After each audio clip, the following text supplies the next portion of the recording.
ngizolibhalela ngokuthi ngifuna ukufuniswa udadewethu owanyamalala kudala ngobo 1990. Udadewethu wathi mayenyamalala washiya ingane. Udadewethu igama lakhe Nokuthula.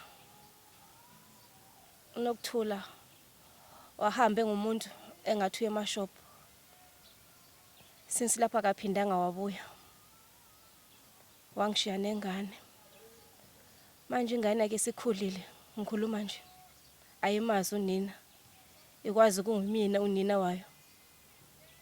So njoba ngize lapha ngizofuna usizo ngoba impilo yami ngiyayibona. Angisaphilanga kahle.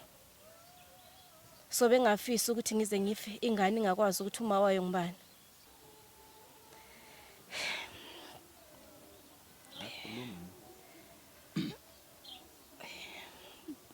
Mfana wami. Bengithi ngikutshela ukuthi mina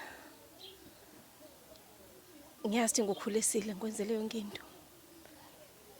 Namanje ngisakuthanda futhi umfana wami. Le nto engizokutshela yona. Uhlala ungumfana wami umntana wami futhi.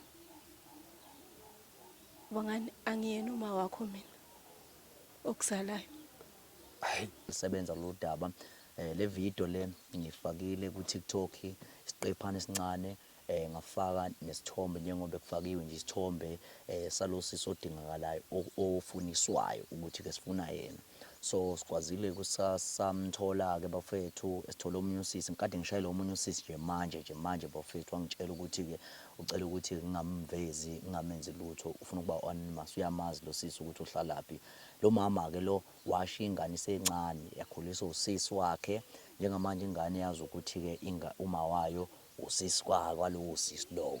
So bengicela njengamanje ukuthi ngimshayele siza ukuthi ke bafethu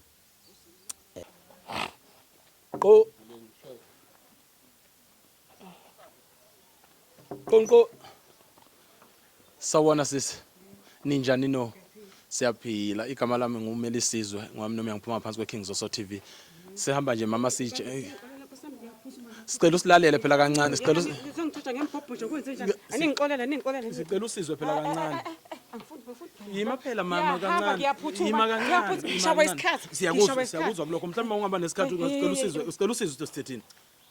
Cela usize ukuthi yima angifuni ngiyaphuthuma cela usize ukuthi uzothini ngifuna silalele ngiyaxolisa mama ngiyaxolisa Hayibo.